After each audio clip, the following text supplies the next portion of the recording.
Hi friends, welcome to రైతు market YouTube channel. Friends, మీరు ఇప్పుడు చూస్తున్న వీడియోలో సేలం రకానికి సంబంధించిన కొన్ని పుంజులు, కొన్ని పెట్టాలైతే వచ్చాయి. అలాగే మీరు ఇప్పుడు వీడియో మొదట్లో చూసిన పెట్ట పిల్లలైతే ఏమీ అమ్మకానికైతే లేవు. కేవలం నేను వీడియో కోసం జత చేశాను. అలాగే మీరు ఇప్పుడు ఒక పుంజునైతే చూస్తున్నారు కదా, కాకినెమిలి కలర్ పుంజు. 6 నెలలు 6 మంత్స్ ఏజ్ ఉంటుందంట ఫ్రెండ్స్. అలాగే దీంతోపాటు ఇంకొక పుంజు కూడా ఉంది, మీరు చూడొచ్చు. సేలం రకానికి సంబంధించిన పట్టా పుంజులు. 2 పుంజులు కలిపి అన్నగారు జోడీగా 6,000 రూపాయల ధర చెప్తున్నారు ఫ్రెండ్స్. అలాగే ఇందులో వచ్చి 5 నెలలు 5 మంత్స్ ఏజ్కి సంబంధించిన పెట్టలు వచ్చి ఒక 4 పెట్టలు ఉన్నాయి. ఒక పెట్ట ధర వచ్చి అన్నగారు 1,500 రూపాయలుగా చెప్తున్నారు.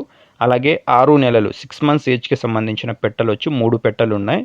ఒక పెట్ట ధర 2,000 రూపాయలుగా చెప్తున్నారు ఫ్రెండ్స్. అలాగే అన్నగారి దగ్గర ప్యారెట్ బిగ్ అండ్ లాంగ్ టైల్కి సంబంధించిన పిల్లలు కూడా ఉంటాయంట. 2 నెలలు 3 నెలలు వయసుకి సంబంధించిన చిక్స్ కూడా ఉంటాయంట. 800 రూపాయలు ఒక పిల్ల అలా ఇస్తున్నాము అంటున్నారు. చిరునామా వచ్చి ఇది చిత్తూరు జిల్లా నుంచి వచ్చింది, చిత్తూరు డిస్టిక్, పీలేరు టౌన్ పక్కన ఫ్రెండ్స్. Thank you.